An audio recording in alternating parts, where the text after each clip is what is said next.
നാടിനെ പുരോഗതിയിലേക്ക് നയിക്കുകയാണ് സംസ്ഥാന സർക്കാരിന്റെ ഉത്തരവാദിത്തമെന്ന് മുഖ്യമന്ത്രി പിണറായി വിജയൻ. നാം മുന്നോട്ട് വെച്ചത് വികസനം എല്ലായിടത്തും ഉണ്ടാകണമെന്നാണ്. എല്ലാ വിഭാഗം ജനങ്ങളും വികസനത്തിന്റെ സ്വാദറിയണം. ഇതിനാണ് ശ്രമിച്ചതെന്നും മുഖ്യമന്ത്രി പറഞ്ഞു. കുവൈറ്റ് പ്രവാസി സമൂഹം നൽകുന്ന സ്വീകരണ സമ്മേളനത്തിൽ സംസാരിക്കുകയായിരുന്നു മുഖ്യമന്ത്രി.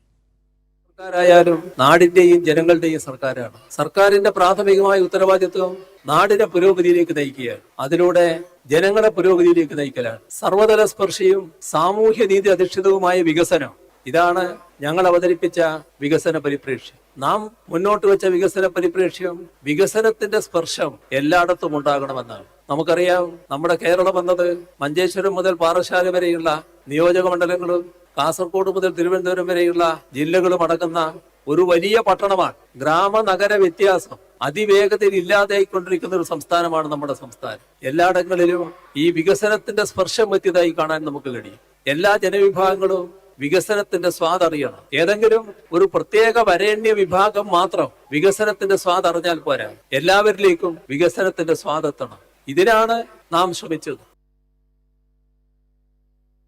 കുവൈറ്റ് പ്രവാസി സമൂഹം നൽകുന്ന സ്വീകരണ സമ്മേളനത്തിൽ സംസാരിക്കുകയായിരുന്നു മുഖ്യമന്ത്രി. മുഖ്യമന്ത്രിയുടെ വാക്കുകളാണ് കേട്ടത്. ഇപ്പോൾ കുവൈറ്റിൽ നിന്നും ജമാൽ കൂടി ചേരുന്നുണ്ട്. ജമാൽ, വലിയ ആവേശജനമായ ഒരു സ്വീകരണമാണ് കുവൈറ്റ് മലയാളികൾ, പ്രവാസി മലയാളികൾ മുഖ്യമന്ത്രിക്ക് നൽകിയത്. കേരളത്തിന്റെ ഓരോ വികസന നേട്ടങ്ങളും മുഖ്യമന്ത്രി എണ്ണി പ്രവാസികളോട് പറയുകയായിരുന്നു. എന്തൊക്കെയാണ് അവിടെയുള്ള വിവരങ്ങൾ, വിശേഷങ്ങൾ? തീർച്ചയായും കേരളത്തിന്റെ നേട്ടങ്ങൾ എണ്ണി പറഞ്ഞാണ് മുഖ്യമന്ത്രി 1.5 മണിക്കൂർ കുവൈത്തിലെ പ്രവാസി മലയാളി സമൂഹത്തോട് സംവദിച്ചത്. ആരോഗ്യം, വിദ്യാഭ്യാസം, വ്യവസായം എന്നീ മേഖലകളിൽ കേരളം എങ്ങനെയാണ് ലോകത്തിന് തന്നെ മാതൃകയാകുന്ന തരത്തിൽ മാറിയത് എന്ന് മുഖ്യമന്ത്രി കൃത്യമായി വിശദീകരിച്ചു. അക്കമിട്ട് തന്നെ ഓരോ വികസന പദ്ധതികളും മുഖ്യമന്ത്രി ഈ പ്രവാസികൾക്ക് മുന്നിൽ വിശദീകരിക്കുകയുണ്ടായി.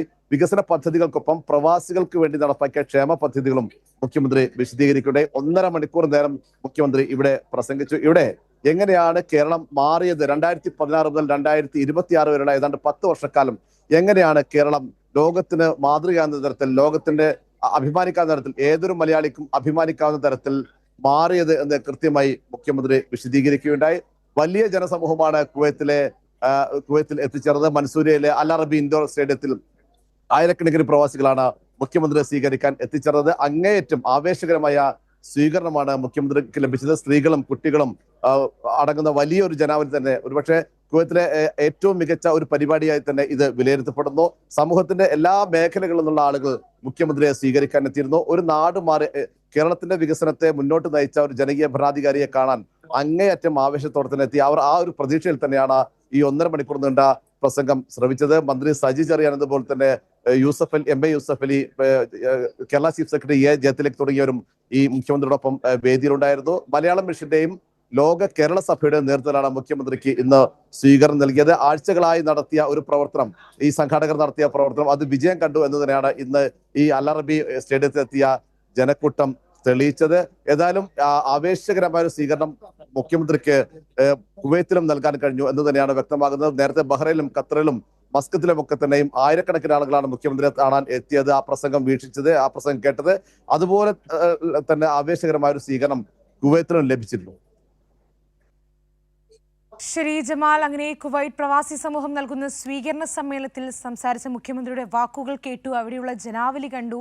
വലിയൊരു ജനസാഗരം തന്നെയായിരുന്നു അവിടെ കാണാൻ സാധിച്ചത്. അതോടൊപ്പം തന്നെ കേരളത്തിന് ഓരോ വികസന നേട്ടങ്ങളുമായിരുന്നു മുഖ്യമന്ത്രി പ്രവാസി മലയാളികളോട് പറഞ്ഞത്. അതോടൊപ്പം തന്നെ അദ്ദേഹം പറഞ്ഞു വെക്കുന്ന മറ്റൊരു കാര്യമുണ്ട്. ഇനിയും പ്രവാസി മലയാളികളുടെ കൂടെ നിന്ന് ലഭിക്കേണ്ട എല്ലാ പിന്തുണയും സംസ്ഥാനത്തിന്, കേരളത്തിന് വേണമെന്ന് കൂടി അദ്ദേഹം പറഞ്ഞു വെക്കുന്നുണ്ടായിരുന്നു. ജമാലാണ് കുവൈറ്റിൽ നിന്നും വിവരങ്ങൾ നൽകിയത്.